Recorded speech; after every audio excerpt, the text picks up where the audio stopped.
이 시간 오늘 우리에게 주시는 말씀은 사도행전 14장 19절부터 28절까지 말씀, 로마서 14장 7절부터 9절까지 말씀이 되겠습니다.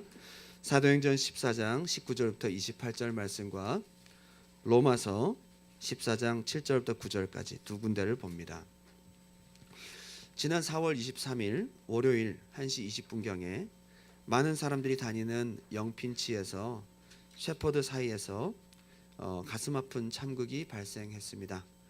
누구도 예상하지 못했고 누구도 생각하지 못했습니다. 평안하게 길을 가던 여러 행인들이 뒤를 돌아볼 틈도 없이 인도로 돌진해 들어오는 차를 피하지 못하고 가슴 아픈 죽음과 큰 부상을 입게 되었습니다. 다 마음이 아프지만 그 사고로 목숨을 잃은 24살 지훈이에 대한 소식을 참 마음 아프게 들었습니다. 저는 우리 청년들을 보는 것 같아서 참 괴로웠습니다. 세네카 칼리지 어학 코스를 들으며 다음 달 본과 입학을 앞두고 있었는데 공부를 참 잘하는 학생이었어요. 경북대학교 사대를 졸업하고 교사 자격증도 가지고 영어도 배우고 평소 관심 있던 경영과 경제 공부를 하고 싶어서 꿈을 품고 유학길에 올랐습니다. 캐나다의 모든 것이 즐겁고 신기했을 2개월 차 23일 노스역 나들이를 나섰다가 참변을 당했습니다. 아마도 인천공항에서 이제 가족들과 헤어지면서 내년에 방학 때 꼭 찾아뵙겠습니다. 부모님과 함께 인사를 나눴을 텐데 약속을 아마 지키지 못할 것 같습니다. 두 명의 중국계 친구와 함께 있었지만 사고를 당한 것은 김 씨 혼자였습니다. 전부 주변에 있는 친구들이 김지훈 씨에 대해서 얘기를 하기를 참 착한 학생이었다. 아버지를 위로하며 꾸준히 일을 다하고 밝고 착한 학생이었다고 그렇게 칭찬을 했습니다. 딸의 사망 소식을 접한 아버지는 뭐 말로 표현할 수 없는 가슴 아픈 일이겠죠, 그죠? 너무 착하고 밝은 아이였는데 크면서 말썽 한번 안 부리고 공부도 잘하고 무엇을 하든 믿고 맡길 수 있는 훌륭한 딸이었다라고 오열했습니다. 너무 아까운 거죠. 너무 아까운 겁니다. 세상에 이렇게 꿈 많고 꽃다운 청년이 온 지 2달 만에 싸늘한 시체가 되고 말았습니다.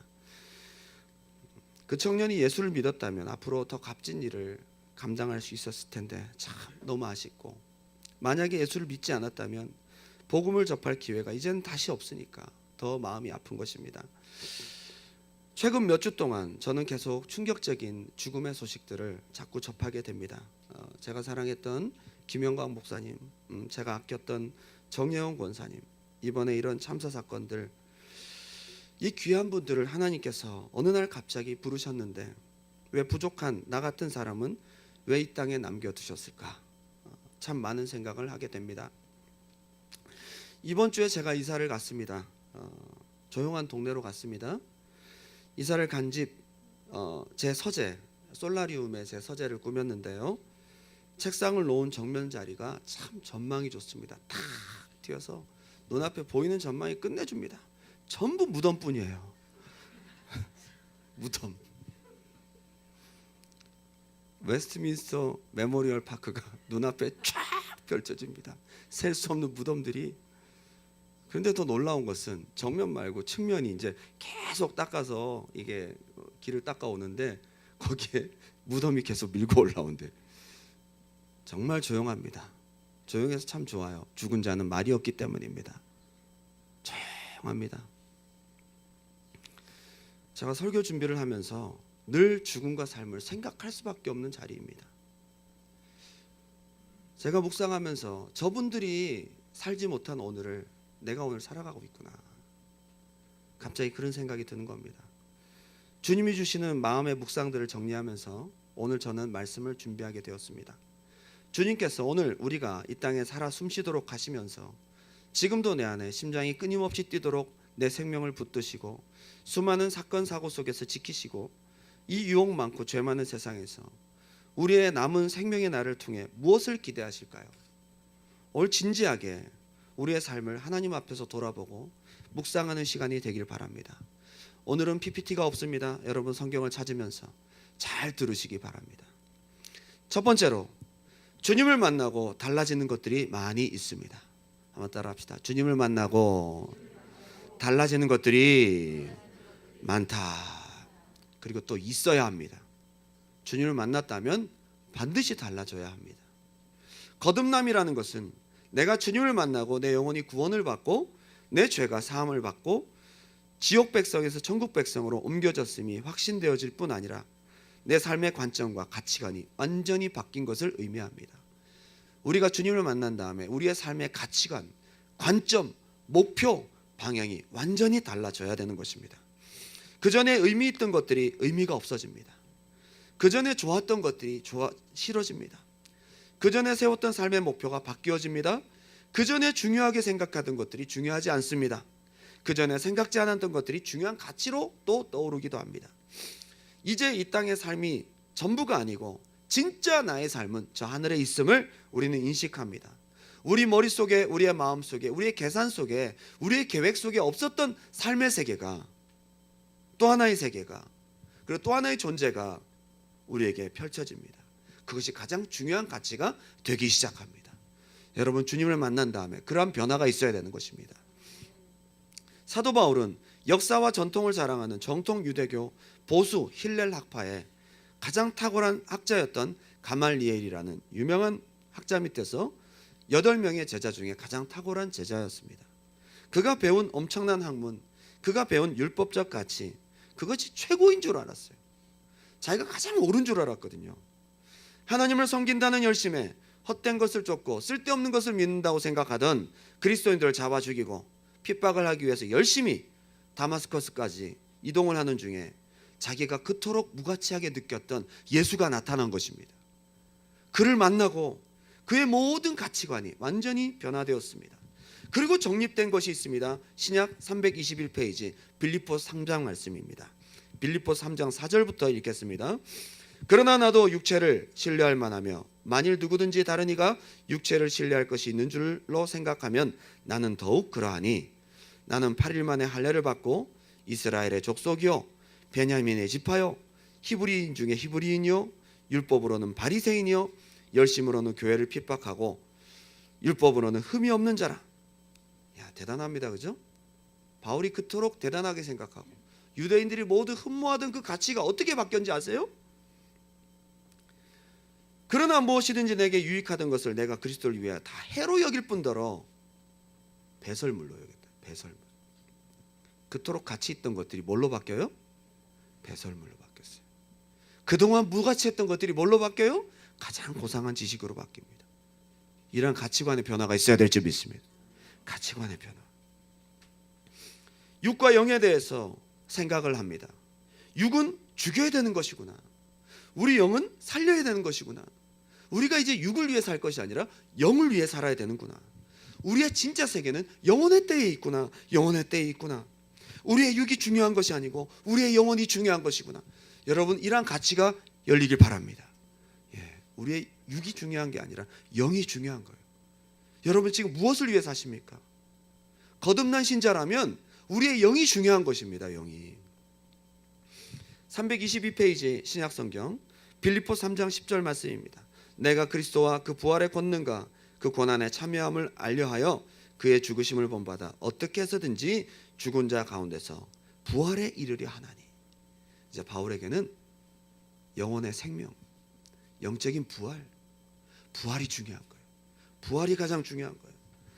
내가 그 전에 있는 것을 다 놓치고 내가 그리스도 안에 있는 것, 잡힌 것을 잡으려고 달려가노라. 내가 이제 표대를 향하여 그리스도 예수 안에서 하나님이 위에서 부르신 부름의 상을 위하여 달려가노라. 삶의 가치가 바뀌었다. 그죠? 목표가 바뀌었어요. 목적이 수정된 것입니다. 빌립보서 1장 20절 말씀 보니까 이렇습니다.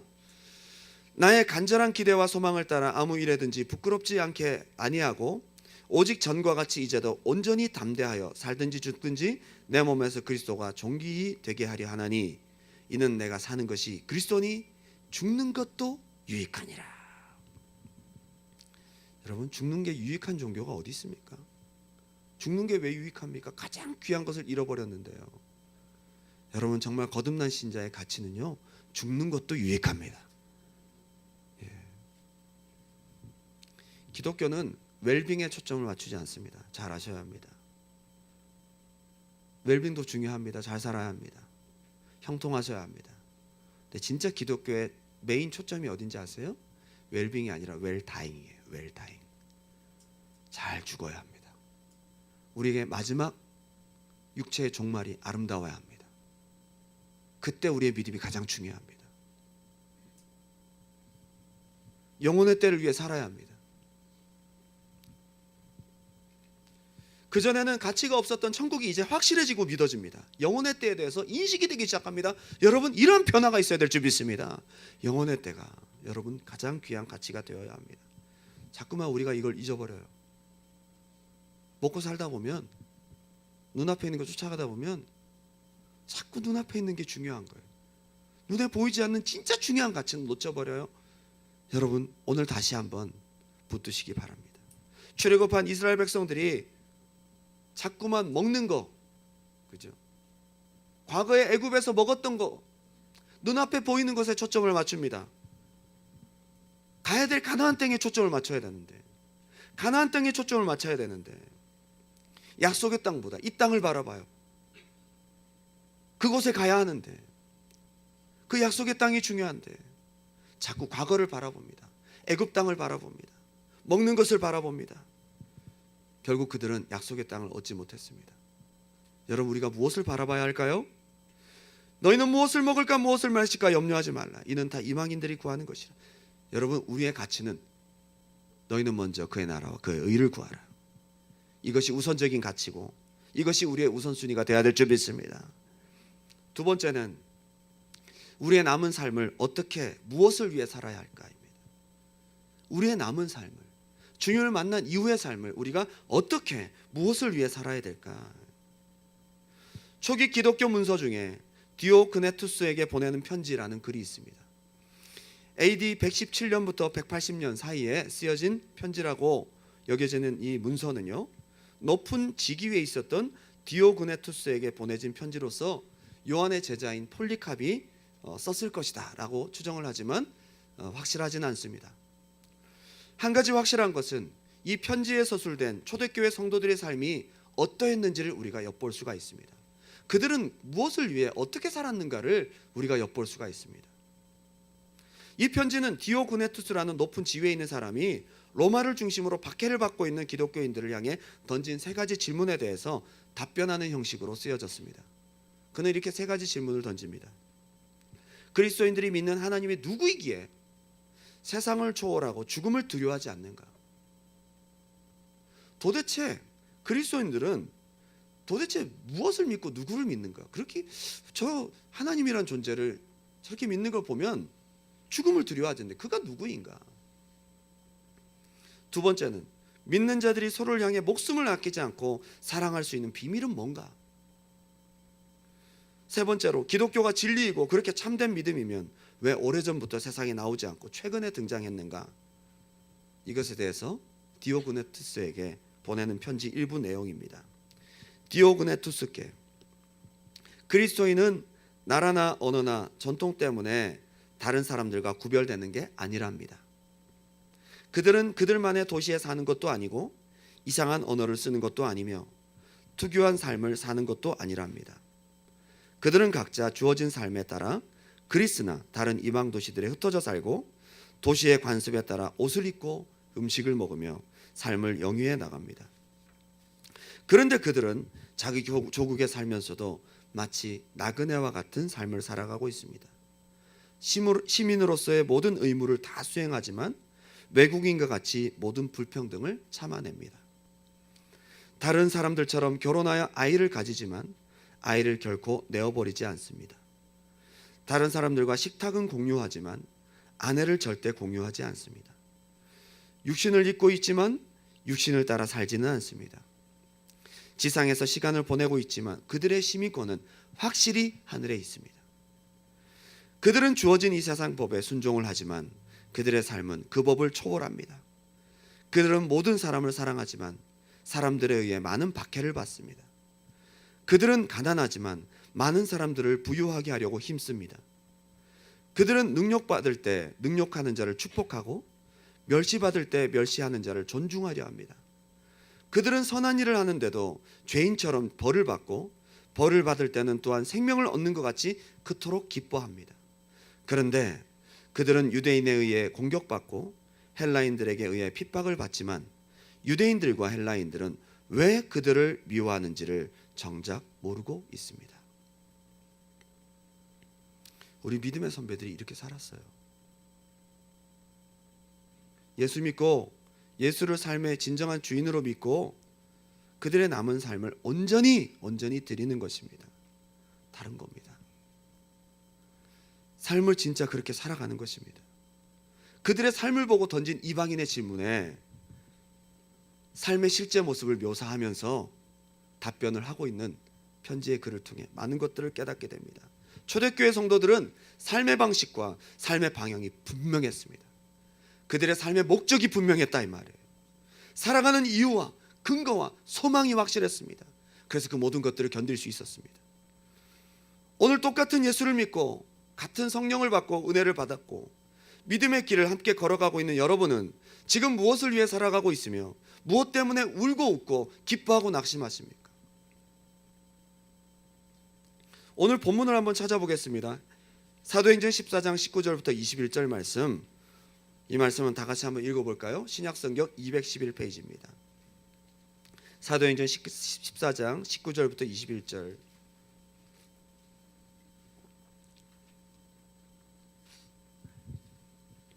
사도행전 14장 19절부터 읽겠습니다. 합독해서 읽겠습니다. 시작. 유대인들이 안디옥과 이고니온에서 와서 무리를 충동하니 돌로 바울을 죽은 줄로 알고 시외로 끌어내치니라. 제자들이 둘러섰을 때에 바울이 일어나 그 성에 들어갔다가 이튿날 바나바와 함께 더베로 가서 복음을 그 성에서 전하여 많은 사람을 제자로 삼고. 여기까지요. 본문을 보니까요, 돌에 맞아 죽을 만큼, 정말 죽었다고 여길 만큼 엄청나게 돌에 맞았어요. 실제로 죽은 것처럼 기절해 버렸어요. 사람들이 죽은 줄로 알 정도로 사도 바울을 그렇게 돌로 쳤습니다. 그리고 시외 밖으로 갖다 버렸어요. 시체를 둘둘 말아서 버렸다고요. 근데 기적적으로 살아납니다. 여러분, 몸이 정상이었을까요? 돌에 맞아서 죽은 것처럼 됐는데 제자들이 그를 둘러쌉니다. 죽은 줄 알았던 바울이 그 자리를 털고 일어납니다. 그리고 다음날 어디로 가요? 전도하러 가요. 전도하러 갑니다. 그의 전도의 발걸음은 더욱 거침이 없어집니다. 사람들의 소요에도, 채찍과 매맞음에도, 풍랑과 침몰의 위험에도 그의 목적은 더욱 확실합니다. 그의 남은 삶이 방향이 분명한 거예요. 방향이. 저는 이걸 가지고 묵상을 해봤어요. 바울이 돌에 맞을 때 어떤 느낌이었을까요? 바울도 돌에 맞았어요. 저는 돌에 맞는 바울의 입장을 한번 생각해 봤어요. 바울이 돌에 맞을 때 누굴 생각했을까요? 자기가 돌로 쳤던 스데반 생각 안 했겠습니까? 자기가 똑같이 당한다고 생각했겠죠. 보응을 달게 여겼을 것입니다. 그래, 나도 스데반을 돌로 쳤는데 나도 이렇게 맞아 죽는 게 마땅해. 근데 사도 바울이 무엇을 또 생각했을까요? 바울이 왜 이렇게 복음의 빚진 자가 되어서 이렇게 열심히 복음을 전파할까요? 쉬지 않고. 그때 그 능력 있고 똑똑하고 지혜로웠던 청년 스데반이 죽지 않았더라면 더 많은 영혼들을 살릴 수 있었을 텐데 은혜 받고 보니까 너무너무 잘못한 거예요. 자기의 남은 삶을 어떻게 생각했을까요? 내가 스데반의 목까지 죽도록 내가 복음을 전하리라. 돌에 맞고 일어나자마자 그는 다시 복음을 전하러 갑니다. 골로새서 1장 23절을 보니까 만일 너희가 믿음에 거하고 터 위에 굳게 서서 너희 들은 바 복음의 소망에서 흔들리지 아니하면 그리하리라. 이 복음은 천하 만민에게 전파된 바요 나 바울은 이 복음의 일꾼이 되었노라. 복음의 빚진 자가 되었어요. 복음의 일꾼이 된 것입니다. 복음을 위해 달게 핍박을 받는 것입니다. 복음을 위해 남은 삶을 온전히 쏟아내는 것입니다. 자기의 남은 삶을 무엇을 위해, 누구를 위해 살아야 되는지를 확실히 알고 있습니다. 오직 내 안에 그리스도께서 사신 것이라. 이제 내가 산 것이 아니라는 거예요.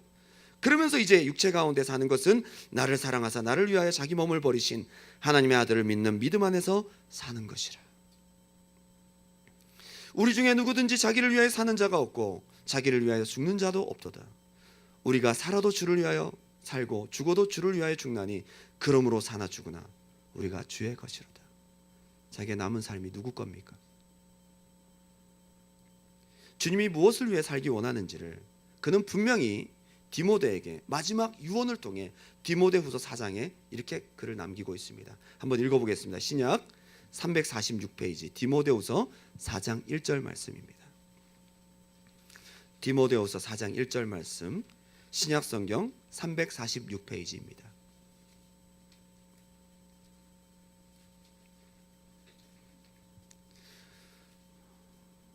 이 시간 이 말씀을 우리가 큰 소리로 함께 합독할 텐데 바울의 말씀이 아닌 주님께서 당신에게 주시는 말씀입니다. 다 같이 한번 큰 소리로 읽겠습니다. 디모데후서 4장 1절부터 시작. 하나님 앞과 살아있는 자와 죽은 자를 심판하실 그리스도 예수 앞에서 그의 나타나실 것과 그의 나라를 두고 엄히 명하노니 너는 말씀을 전파하라. 때를 얻든지 못 얻든지 항상 힘쓰라. 범사에 오래 참음과 가르침으로 경책하며 경계하며 권하라. 목회자인 디모데, 말씀을 전해야 될 복음 전도자인 디모데에게 주신 말씀이었지만 복음을 전해야 될 우리 모두에게 주신 주님의 마지막 유언과 같은 말씀이기도 합니다. 우리의 남은 삶을 무엇을 위해 살아야 할까요? 원래 유언을 할 때는 가장 중요한 말씀을 전하잖아요. 엄중하게 편안하고도 아들 같은 디모데에게 엄히 명하는 것입니다. 너의 남은 삶을 이제 복음을 위해 살아라. 세들백 교회 리고렌 목사님이 그의 책 목적이 이끄는 삶에서 아버지를 이렇게 묘사한 부분이 있습니다. 그 책의 내용을 잠깐 소개합니다. 아버지는 50년 이상 목사로 사역하셨고 대부분 시골 중소도시의 교회를 섬기셨다. 아버지는 평범한 설교자셨지만 사명감을 가지신 분이셨다. 아버지가 가장 애착을 보이신 것은 자원봉사자들과 함께 해외의 작은 교회 건물을 지어주는 일이었다. 아버지는 평생 동안 전 세계에 150개 이상 교회를 지으셨다. 그런데 2년 전 아버지는 암 선고를 받으셨다. 이 땅에서의 마지막 일주일 동안은 거의 24시간을 의식이 반밖에 없는 상태로 깨어 계셨다. 아버지는 꿈을 꾸시면서 그 꿈에 대해서 크게 말씀하시곤 했다. 침대 곁에서 그 꿈에 대해 듣는 것만으로도 나는 아버지에 대해 많은 것을 알게 되었다. 아버지는 교회 건축 사업을 하나하나 회상하셨다. 아버지가 숨을 거두실 무렵 나와 아내와 조카는 아버지 곁에 있었다. 아버지는 갑자기 생기가 돌아오셨고 침대에서 일어나려고 하셨다. 물론 아버지는 너무 약하셨기 때문에 아내는 아버지를 다시 눕혀드렸다. 하지만 아버지는 계속 침대에서 일어나려고 애쓰셨고 그래서 아내는 이렇게 여쭤보았다. 아버지, 뭘 하고 싶으세요? 아버지는 이렇게 대답하셨다. 예수님을 위해 한 명을 더 구해야 돼. 예수님을 위해 한 명을 더 구해야 돼. 예수님을 위해 한 명을 더. 아버지는 계속 반복하셨다. 그 후 1시간 동안 아버지는 그 말을 100번 정도 하셨다. 예수님을 위해 한 명을 더 구해야 해. 나는 눈물을 흘리며 아버지의 믿음에 대해 하나님께 감사했다. 바로 그 순간 아버지는 마치 명령을 하시듯 약한 손을 뻗어 내 머리에 얹고 말씀하셨다. 예수님을 위해 한 명을 더 구해라. 예수님을 위해 한 명을 더 구해라. 결론을 맺겠습니다. 지난 4월 23일 참변 소식이 뉴스에 뜨자 한국에서 캘거리에서 우리 교회 성도님들이 괜찮냐고 문의 전화가 왔습니다.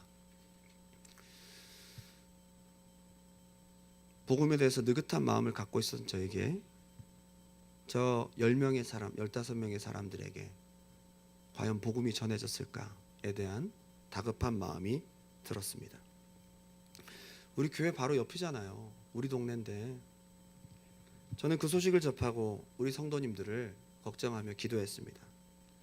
셀장님들한테 문자를 보내고 어떤 일이 발생했는지 빨리 소식이 궁금했습니다. 나중에 안 건데요. 듣고 보니까 아찔할 수 있었던 사건이 7건이나 우리 교회 성도들에게 있었더라고요. 우리 신용화 집사님하고 우리 박광현 군사님이 저기 놀수역에 있는 월풀 그 수영장, 거기 뭐 헬스장 같은 게 있나 봐요. 저는 안 가봤는데 집사님이 어깨가 많이 아프셔서 거기를 가셔서 좀 몸을 좀 풀고 오려고. 그 가신 시간이 사고가 나기 바로 직전이었어요. 그런데 나오는 시간이 거의 1시 정도 됐었는데요. 샤워를 하는 동안 캐비넷을 잠그지 않고 있었는데 캐비넷을 그 짧은 시간에 누군가가 열고 지갑을 가져갔어요. 그 안에 아이디가 다 들어가 있네요. 씬 넘버까지 다 있고 뭐 드라이버 라이센스, 뭐 헬스카드 다 있는, 잊어버린 거예요. 이게 보통 문제가 아니잖아요. 그래서 카운터에 가서 막 얘기를 하고 이걸 어떻게 해야 되느냐, 이걸 어떻게 찾을 수 있냐, 뭐 폴리스를 부르는 문제부터 시작해서 그 얘기를 하다 보니까 시간이 가버렸어요. 거기서 걸어오는 길이 쭉 셔퍼스럭마트로 앞으로 해서 여기로 오는 바로 그 길이에요. 나와 보니까 조금 전에 그 일이 발생했던 것입니다. 지갑을 잃어버린 게 돌아보니까 더 잘 된 거죠. 평상시에 새벽에 기도하시던 권사님께서 그 기도를 통해 하나님의 보호하심이 있었던 것 같습니다. 우리 은준이와 다혜도 그때 버스를 내리는 시간이었는데 은준이가 조금 늦게 오는 바람에 조금 늦게 내렸다지? 3분 후에 딱 도착했대요. 사고가 딱 터지고 3분 후에. 그 은준이가 이건 하나님이 살려주셨어.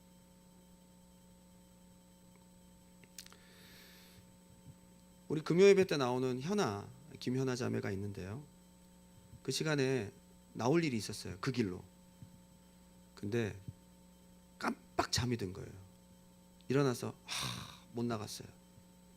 그 시간에 그 일이 발생했습니다. 우리 김영희 권사님 바로 무슨 콘도죠? 거기가 얼티마 콘도죠. 깁슨 콘도. 바로 거기 사람들이 막 치워 죽고 막 시체를 눕혀놨던 그 바로 거기 콘도에 사시거든요. 남편 집사님과 함께 외출하려고 기다리고 있었는데 그날따라 헬스장에서 안 올라오시는 거예요. 왜 이렇게 늦게 오시는 거야? 기다리시다가 잠시 후에 사이렌 소리가 울리고 사람들이 누워있고 하는 장면을 목격하게 됩니다. 우리 박현미 집사님 어제 얘기 들었습니다. 원래 날씨가 좋으면 걸어오거든요. 걸어오는 시간만큼 그 사고 당한 그 시간에 딱 맞게 도착을 했을 텐데 그날 숙제가 많아서 버스를 타고 왔어요. 일찍 지나가고 난 다음에 그 일이 발생했습니다. 7명의 성도들이 그 자리에 있을 수 있었습니다. 평소에 기도하고 하나님 앞에 무릎 꿇는 수많은 부르짖음과 기도의 보호하심인 줄 믿습니다. 그와 동시에 우리가 이 지역을 위해서 함께 기도해야 되겠다는 그런 마음속에 강한 책임을 느끼기도 합니다. 어쩌면 저도 그 자리에 있을 수 있었습니다. 우리가 그 자리에 있을 수 있었습니다. 한번 생각해 보시기 바랍니다. 우리 7명이 우리 교회 대표로 그 자리에 있을 수 있었습니다. 우리 또한 그 자리에 있을 수 있었습니다. 사람 일은 모르는 거예요. 이 사건을 통해 다시 한번 생각해야 됩니다. 우리의 남은 삶이 어쩌면 덤인지도 모르겠다. 우리의 남은 삶을 어떻게 주님 앞에 드려야 될까? 날마다 오가는 도로에서 생각지 못한 우리 생의 마지막을 맞이할 수도 있고, 여러분들이 가장 편안하게 생각하고 있는 잠자리, 여러분 침실이 우리의 생을 마지막으로 마무리하는 곳이 될 수도 있습니다. 그 누구도 장담할 수 없습니다. 하나님이 이 시간도 내 안에 벌컥벌컥 뛰게 하시는 심장은 절대로 우연이 아닙니다. 우리가 코로 살아 숨쉬며 예배를 드릴 수 있는 것은 당연한 자연스러운 일상이 절대로 아니라는 것입니다. 하나님의 은혜이고 기적이며 이 속에서 우리의 남은 삶을 통해 기대하시고 바라시는 하나님의 뜻이 반드시 있다는 거예요. 때로는 구차하고, 때로는 이 세상의 삶이 불편하고, 때로는 너무 외롭고 힘들고, 때로는 문제 많고 유혹받기 쉽고, 때로는 넘어지고 믿음을 잃어버릴 수 있는 위험하고도 힘겨운 세상에 하나님이 도대체 왜 나를 남겨두셨을까? 오늘 한번 묵상하며 우리가 남은 삶을 주님께 드릴 수 있는 결단이 있기를 주님의 이름으로 축원합니다. 우리가 영혼을 꿈꾸며 영원한 생명을 준비하며 우리의 영혼 몸, 우리의 모든 삶의 주인이신 주님의 뜻을 따라 살라고, 가장 주님이 기뻐하시는 일을 위해서 나의 남은 이 소중한 삶을 잠시 후면 멸망할 수 있는 우리 주변에 있는 그 절박한 한 영혼을 위해 살으라고 우리의 삶을 어쩌면 이 땅에 남겨두신지도 모르겠습니다. 이 시간 우리가 찬양하면서 우리가 기도하는 마음으로 하나님께 나아갔으면 좋겠습니다. 우리는 내일을 전혀 알 수 없습니다. 우리 한치 앞을 모르는 미련하고도 무지한 인생을 우리는 살아가고 있습니다.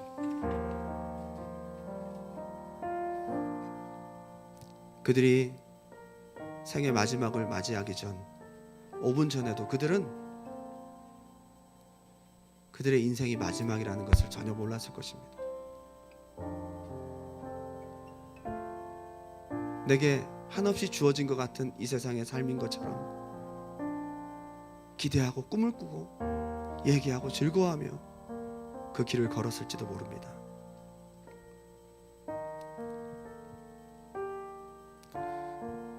우리에게 내일이 허락된다면 적어도 하나님이 내게 허락하신 그 시간을 통해 우리가 무엇을 하고 살아야 할까요?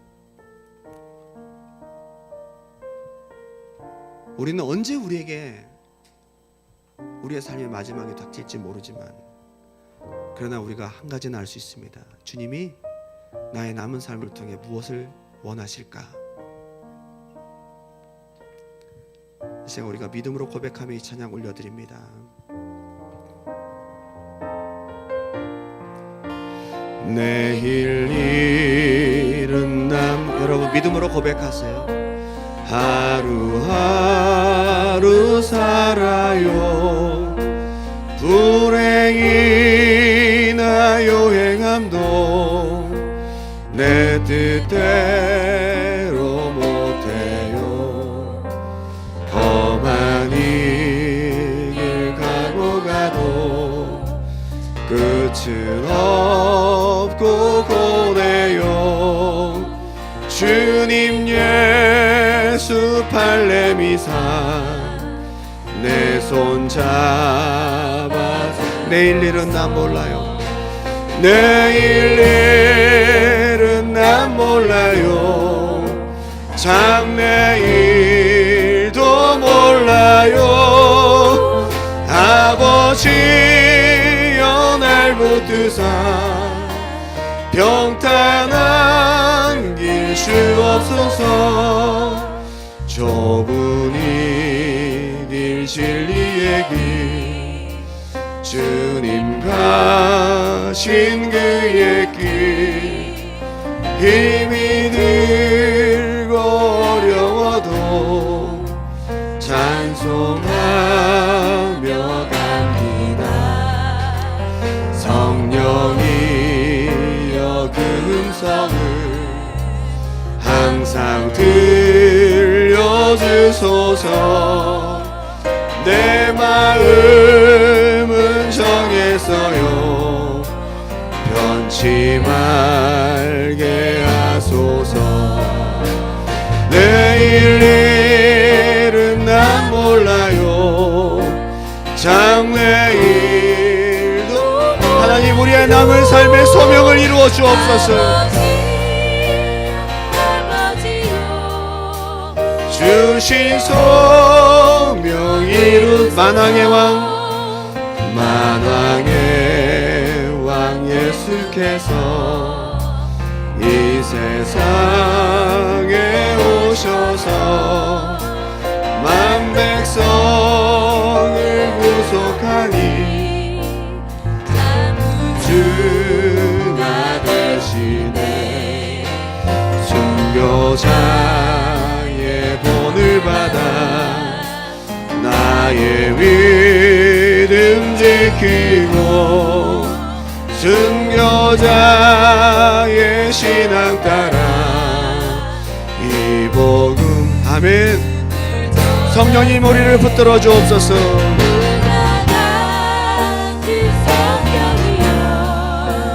내 마음을 항상 계셔 천국 가는 그날까지. 내일 일은 난 몰라요. 내일 일은 난 장래일도 몰라요. 아버지여 날 붙드사 평탄한 길 주옵소서. 내일 일은 난 몰라요. 내일 일은 난 몰라요. 장래일도 몰라요. 아버지여 아버지여 아버지여 아버지여 주신 소명 불과 같은 성령이여 불과 같은 성령이여 내 맘을 항상 계셔 천국 가는 그날까지 주여 지켜 주옵소서. 제가 두 손 번쩍 들고 한번 기도합시다. 오늘 드리는 예배는 예루살렘에서 잠시 후에 우리의 목이 달아나고 예수 때문에 받는 핍박으로 말미암아 우리의 삶의 마지막이 올지도 모르는 그런 마음으로 예배해야 합니다. 오늘 이 시간 기도는 핍박을 향해 숨었던 마가다락방의 기도처럼 오늘 이 시간 주님의 은혜가 임하지 않으면 안 될 것처럼 오늘 우리 심령 가운데 하나님의 믿음, 주님 우리에게 주신 남은 삶에 대한 소명과 헌신이 오늘 이 시간 확실하게 자리 잡게 도와주옵소서. 언제 닥칠지 모르는 우리 인생의 마지막을 믿음으로 준비하고 영원한 우리의 소망 하늘나라를 바라보며 영혼의 때를 바라보며 우리의 남은 삶을 믿음으로 준비할 수 있는 그 믿음 준비할 수 있도록 우리에게 믿음 허락하여 주시옵소서. 이 시간 우리 주님의 이름 한번 뜨겁게 부르고 기도합니다. 주여